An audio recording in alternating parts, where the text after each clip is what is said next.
की हा खटला फास्ट ट्रॅक कोर्टामध्ये चालून लवकरात लवकर त्यांना कशी फाशीचीच मृत्यूदंडाचीच शिक्षा देता येईल का, ह्याच्यासाठी आम्ही त्यांना आग्रह करणार आहोत, अशी विनंती करणार आहोत. कारण एक बीडचे नागरिक म्हणून आम्हाला आता प्रचंड मनस्ताप व्हायला लागलाय की म्हणजे काय म्हणून आम्ही बीड जिल्ह्यात जन्माला आलो, असं कुठेतरी आमच्या मनात एक शंका यायला लागली. सध्या राज्यामध्ये बीड जिल्हा गुन्हेगारीने हादरलाय म्हणून चर्चेत आहे. मसाजोगचे सरपंच संतोष देशमुख यांची हत्या झाल्यानंतर बीडचं नाव पुन्हा एकदा गुन्हेगारीसाठी चर्चेत आलंय. बीडचा बिहार होतोय का याची चर्चा सुरू झाली आहे. काही नेत्यांकडनं सांगण्यात येतंय की बीडला बदनाम करू नका, मात्र बीडमध्ये गुन्हेगारीच्या घटना या वारंवार समोर येत आहेत. काही दिवसांपूर्वी म्हणजे अगदी 6 महिन्यांपूर्वी बापू आंधळे या सरपंचाचाही अशाच पद्धतीने हत्या झाली होती आणि त्यानंतर आता मसाजोगमध्ये संतोष देशमुख यांची निर्घुणपणे हत्या झालेली आहे. यानंतर बीडच्या तरुणांना नक्की काय वाटतंय, बीडचं नाव अशा पद्धतीने गुन्हेगारी क्षेत्रात घेतलं जातंय, त्याबद्दल जे बीडचे विद्यार्थी शिक्षणासाठी बाहेर आलेले आहेत त्यांना आपल्या जिल्ह्याचं नाव अशा पद्धतीने घेतलं जातंय, त्यावर काय वाटतंय. माझ्यासोबत काही बीडचे तरुण आहेत, मला त्यांना विचारायचंय. बीडचं नाव फक्त गुन्हेगारीसाठी आता घेतलं जातंय, बीडचा बिहार होतोय का असं बोललं जातंय. संतोष देशमुख यांची हत्या झाली, काही दिवसांपूर्वी बापू आंधळे यांची हत्या झाली होती, असं रासरोसपणे खून केले जात आहेत आणि बीडमध्ये गुन्हेगारी फोफावतीये, त्याला राजकीय वरद असतंय असं बोललं जातंय. बीडचा तरुण म्हणून काय वाटतं? प्रथमतः मसाजोगचे लोकप्रिय तरुण तडफदार सरपंच संतोष अण्णा देशमुख यांची जी निर्गुणपणे हत्या करण्यात आली त्या हत्येचा मी जाहीर निषेध व्यक्त करतो आणि सरपंच असलेले देशमुख यांना मी भावपूर्ण श्रद्धांजली अर्पण करतो. आता गेली 4 ते 5 वर्ष झालं आम्ही पुण्यामध्ये स्पर्धा परीक्षेचा अभ्यास करतो आणि महाराष्ट्रातील तरुण पुण्यामध्ये राहतात, तर प्रत्येक ठिकाणी तू कुठल्या गावचा समजा अभ्यासिकेत असेल, कुठे चहाच्या ठिकाणी असेल, ज्यावेळेस आम्ही चर्चा करतो ज्यावेळेस आम्ही बीडचा सांगतो त्यावेळेस अक्षरशः कुठेतरी ते आमच्यापासून 2 अंतर लांब राहतात की काय असं आम्हाला येत्या 1-1.5 वर्षामध्ये जाणवायला लागलंय. राहिला मुद्दा जी हत्या झाली त्या हत्येला समर्थन नाहीच आहे, पण त्या हत्यारांना तर शिक्षा व्हायलाच पाहिजे. आता स्वतः आम्ही काही तरुण बीडचे विद्यार्थी म्हणून पोलीस महासंचालकांना जाऊन एक निवेदन देणार आहोत की हा खटला फास्ट ट्रॅक कोर्टामध्ये चालून लवकरात लवकर त्यांना कशी फाशीचीच मृत्यूदंडाचीच शिक्षा देता येईल का, ह्याच्यासाठी आम्ही त्यांना आग्रह करणार आहोत, अशी विनंती करणार आहोत. कारण एक बीडचे नागरिक म्हणून आम्हाला आता प्रचंड मनस्ताप व्हायला लागलाय की म्हणजे काय म्हणून आम्ही बीड जिल्ह्यात जन्माला आलो, असं कुठेतरी आमच्या मनात एक शंका यायला लागली. किंवा एवढा पुरोगामी विचारांचा बीड जिल्हा, मोठे मोठे नेते माझ्या बीड जिल्ह्याने देशाला राज्याला दिलेले आहेत. प्रमोद महाजन असतील, मुंडे साहेब असतील, पंकजाताई असतील, धनंजय मुंडे असतील आणि म्हणजे जे कुठेच होत नाही त्या गोष्टी माझ्या बीड जिल्ह्यात होत्यात. शेतकरी पुत्र असेल समजा तो सुद्धा निवडून येऊ शकतो. त्यामुळं मुद्दा असा आहे की आता हे 6 महिन्याखाली बापू आंधळे नावाच्या एका तरुणाची सरपंचाची, तोही लोकनियुक्त सरपंच होते, त्यांची हत्या झाली. पण सांगताना दुर्दैव वाटतं की त्यांच्या हत्येला एवढं पॉलिटिकल अँगल नाही किंवा जातीय रंग सुद्धा त्याला देण्याचा प्रयत्न झाला नाही. गुन्हेगार हा गुन्हेगार असतो, त्याला जातपात काही नसते, तोही गुन्हेगारच हाही गुन्हेगारच. 6 महिने झाले त्या प्रकरणात अजूनही आरोपी सापडलेले नाहीत. मला वाटतं बहुतेक जून महिन्यामध्ये ती हत्या झालेली आहे. आता डिसेंबर संपतोय, अजूनही आरोपींना अटक झालेली नाही आणि त्या आडून कुठेतरी वाल्मिक अण्णा कराडांचं नाव ह्या प्रकरणात गोवल्या जाते. आता मी स्वतः वाल्मिक अण्णांना ओळखतो, कारण अँगल असा लावला जातो की त्याचे आणि वाल्मिक अण्णाचे आणि ते जो घुले आरोपी त्याचे सोशल मीडियावरती फोटो वगैरे व्हायरल होत आहेत. तर मी तुम्हाला सांगू इच्छितो, अण्णा हे 24 तास जनसेवेत आहेत. तुम्ही परळी तालुक्यातील, बीड जिल्ह्यातील कुणालाही जाऊन विचारा, तुमची शैक्षणिक अडचण असेल, तुमची दवाखान्याची अडचण असेल, तुमची कुठली अडचण असू, इव्हन आता तुम्हाला घरगुती भावाचा वाद 20-20 वर्षाचे प्रकरण कोर्टात पेंडिंग आहेत, जमिनीचे वाटणे असतील, अजून काही घऱ्या बांधायचे प्रश्न असतील ते अण्णा सोडवतात. कुणाच्या शिक्षणाची फीस भरायची, ऍडमिशन करायचे, पैसे कमी पडतात, अण्णा करतात. अण्णा ही कधी जातपात विचारित नाहीत कुणाचे. आणि अण्णांची एक सवय आहे की पहिल्यांदा जरी माणूस भेटला, आता मी तुम्हाला एकंदरीत थोडस विस्तृत सांगतो, कोणीतरी जातो, अण्णा मी असा ह्या गावचा आहे आणि मला फोटो काढायचा, मग ते अण्णाची एक सवय होते, काय करतात प्रत्येकाच्या खांद्यावर हात टाकतात. ओळख असू नसू अण्णाचा एक स्वभाव आहे. अण्णा फार म्हणजे लहान गोष्टीतून अण्णा वर गेलेले. अण्णांचा एक स्वभाव ते प्रत्येकाच्या खांद्यावर हात टाकतात. आणि ज्यावेळेस मी गेलो, मी अण्णा असं मी आहे, मी पुण्यात शिकतो, असा ते कुणीतरी एक त्याचा मित्र व्हिडिओ काढतो आणि तो सोशल मीडियावर व्हायरल करतो आणि त्याला वेगळंच गाणं टाकतो. आता ते काय अण्णाच्या सहमतीने झालंय का तर नक्कीच नाही. तो नाव सांगत असतो, तो त्याची अडचण सांगत असतो. तुमचं बरोबर आहे, पॉलिटिकल अँगल या सगळ्या घटनेला दिला जातोय. पण माझा प्रश्न हा आहे की तरुण म्हणून ज्यावेळेस असं एखाद्या जिल्ह्याचं नाव गुन्हेगारीसाठी घेतलं जातं आणि तुम्ही शिक्षणासाठी बाहेर येतात, त्यावेळेस काय वाटतं की आपल्या जिल्ह्याचं नाव अशा पद्धतीने घेतलं?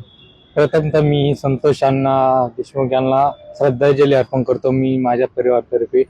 तर हे नक्कीच बरोबर नाही असलं तालुक्याचं किंवा जिल्ह्याचं नाव असं खराब होणं. आज बीड जिल्ह्याला बिहार म्हणलं जातं, हे योग्य थोडी आहे. तरुण पिढी आहे आज, हे असं म्हणून ते कोणत्या दिशेने जातात. हे जर मित्रसंगत बदलली किंवा असले संगत बदलली तर चुकीच्या दिशेला जाऊ शकतो. आणि तरुण पिढी म्हणजे आदर्शस्तंभ आहे भारताचा, येणारा युवा. तर हे नक्कीच बरोबर नाहीये, एवढं सांगून मी नक्कीच, बीड जिल्ह्याचं नाव अशा पद्धतीने गुन्हेगारीत घेणं फार चुकीचं आहे, दुर्दैव वाटतं विद्यार्थ्यांना. तुम्हाला काय वाटतं बरं, एक जिल्हा आहे, त्या जिल्ह्यात तुमचा जन्म झालेला असतो, त्या जिल्ह्यात तुम्ही वाढता, अभिमानाने त्या जिल्ह्याचं नाव घ्यायचं असतं, पण ज्यावेळेस गुन्हेगारीमध्ये असं नाव घेतलं जातं एखाद्या जिल्ह्याचं, त्यावेळेस बाहेर आलेला तरुण जिल्ह्यातून बाहेर शिकायला येतो, त्यावेळेस काय वाटतं? मी सुरुवातीला हे इतकंच बोलेल की गुन्हा हा गुन्हा असतो, तो कुठल्या ते ठिकाणावरती आणि त्याच्यावरती असं काही नसतं. तर माझं हेच म्हणणं आहे की या प्रकरणाचा निकाल फास्ट ट्रॅक पद्धतीने व्हावा आणि गुन्हेगारांना जितकी शक्य होईल तितकी कडक शिक्षा मिळावी, हीच मी इच्छा व्यक्त करेन. मग तरुण म्हणून काय वाटतं, एखाद्या जिल्ह्याचं नाव आहे ते अभिमानाने घेतलं गेलं पाहिजे, मात्र अशा पद्धतीने घेतलं? मी तुम्हाला तेच बोलतोय, गुन्हा हा कोणत्याही ठिकाणी होऊ शकतो. ते ठिकाण आहे असं आपण ठरवू नाही शकत आहे, कोणता जिल्हा वगैरे असं काही नसतं. तर ते ठिकाणावरती काही अवलंबून नसतं. मग माझं इतकंच म्हणणं राहील की हा फास्ट ट्रॅक पद्धतीने निकाल लावावा आणि इतकंच माझं म्हणणं आहे. नक्की. मला तुमच्याकडे यायचंय, तुम्ही मला सांगा की आता ज्या पद्धतीने तुम्ही बीड मधून बाहेर शिकायला येतात आणि ज्या वेळेस अशा पद्धतीने बातम्या समोर येतात तुमच्या, त्या बातम्या पाहिल्यावर काय वाटतं? बातम्या पाहिल्यावर असं पहिल्यांदा वाटतं की स्वतःच्या आपण माणूस इकडे घाबरतो की आपले परिवार तिकडे, आपल्या परिवाराला काही होऊ नये. कारण जातीवादी आता राजकारण सुद्धा चालू झालंय. जसं बीड जिल्ह्यात युपी, जसं हे सगळे बोलले की युपी बिहार होतोय, तर सेम बाकीच्या जिल्ह्यात सुद्धा ते व्हायला लागलेलं आहे. तर त्यामुळे असं वाटतंय की घरच्यांना असं भीव वाटते की घरी जावं लवकर पुणे सोडून. एवढंच. की आता ह्या तरुणांनी एक मुद्दा उपस्थित केला की परिवार हा गावी असतो आणि अशा बातम्या पाहिल्यावर मनात कुठेतरी भीती निर्माण होती. इतकं बीड मध्ये गुन्हेगारांचं वर्चस्व वाढलंय का आणि त्याला राजकीय वरदहस्त मिळतोय?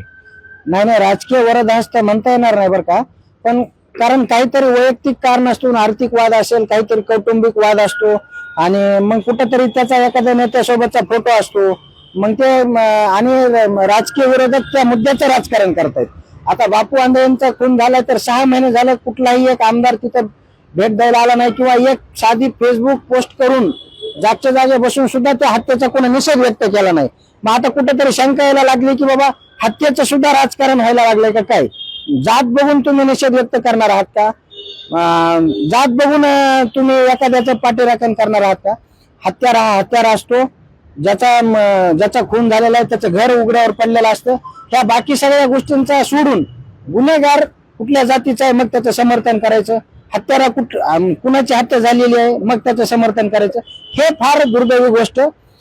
आता मी तुम्हाला थोडं विस्तृत सांगतो. 2014 ते 19 ताईसाहेब पालकमंत्री होते, 19 ते 24 धनंजय मुंडे साहेब पालकमंत्री होते. पण जे काही गुन्हा होतो ना ते ह्या 1-1.5 वर्षामध्येच त्या गुन्हेगाराची आणि ज्या कुणाचं काय झालं त्याची जात शोधायला लागली. आता ह्याचं मूळ कुठं आहे ते सर्वांनी जर विचार केला तर प्रत्येकाच्या ते लक्षात येईल. आणि आता परळी मतदारसंघात 1 लाख मराठा समाज प्लस मतदान आहे. पण आता धनंजय मुंडे साहेबांच्या प्रचाराचं नेतृत्व हे जे परळीचे तालुकाध्यक्ष आहेत वैजनाथ सोळंके हे स्वतः मराठा समाजाचे, म्हणजे मुंडे कुटुंबाला कुठेतरी मुंडे कुटुंब मराठा समाजाच्या विरोधात आहे का काय असं एकंदरीत चित्र. आणि मी सर्व दोन्ही समाजातील मी बीड जिल्ह्याच्या बाहेरील जनतेला आवाहन करतो की बाबा आम्ही गेली 50-60 वर्ष देश स्वतंत्र झाला तसं गुन्ह्या गोविंदाने राहतोय. आम्ही एकमेकाची जात पात बघून मैत्री व्यवहार करत नाहीत. बाहेरच्यांना एक तर ग्राउंडची परिस्थिती काही माहित नसती, ते कुठेतरी उठतो आणि फेसबुकवर ह्याचे पाय तोडा, ह्याचा असं करा. मग ते दोन्ही 4 मूर्ख इकडे बी आहेत, 4 मूर्ख तिकडे बी आहेत, ते जिल्ह्यातलं वातावरण घडू करतात. बाबा आम्ही आमच्या जिल्ह्यात आनंदाने आहोत, सुखी आहोत, रोज आम्हाला एकमेकाच्या व्यवहारात संबंधात जायचंय, आम्ही सुखात असतो दुःखात असतो, प्रत्येक वैयक्तिक कार्यक्रमात आम्ही उपलब्ध असतो. बाहेरच्यांनी दोन्ही जातीच्या इतर समाजातील तरुणांना खास करून माझी विनंती आहे की आम्ही आमचे प्रश्न आम्ही आमच्या अडचणी सोडवायला सक्षम आहोत.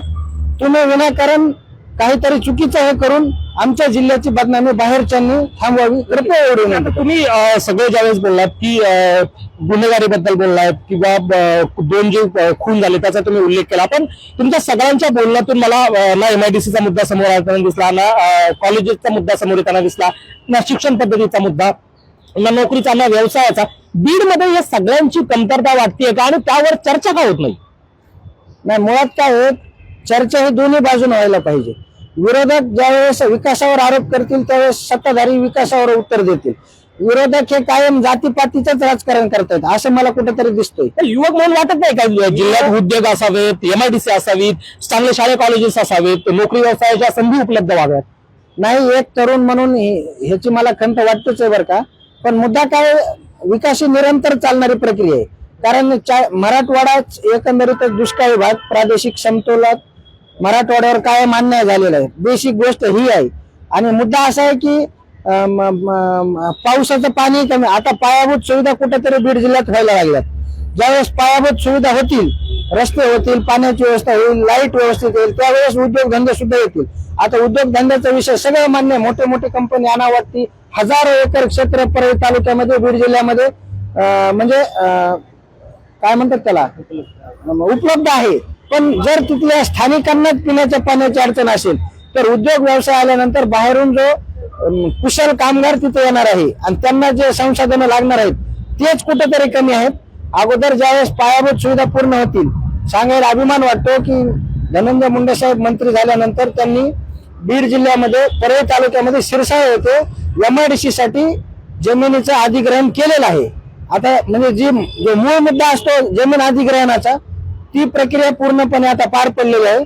आणि साहेबांच्याच नेतृत्वाखाली एक मोठा उद्योग साहेब परळी तालुक्यामध्ये आणि विधानसभा क्षेत्रामध्ये घेऊन येतील अशी मी साहेबांकडे इच्छा व्यक्त करतो. नक्कीच हे सगळे बीडचे तरुण होते. बीडमध्ये जे हत्याकांड झालं त्याची खंत नक्कीच या विद्यार्थ्यांना वाटते. मात्र ज्यावेळेस आपण आपल्या जिल्ह्यातून बाहेर शिक्षणासाठी येतो आणि आजूबाजूचे लोक ज्यावेळेस विचारतात की तू कुठल्या जिल्ह्यात जातो, अशा वेळेस गुन्हेगारीमध्ये एखाद्या जिल्ह्याचं नाव येत असेल तर निश्चित ते दुर्दैवी आहे. त्याची खंत वाटते.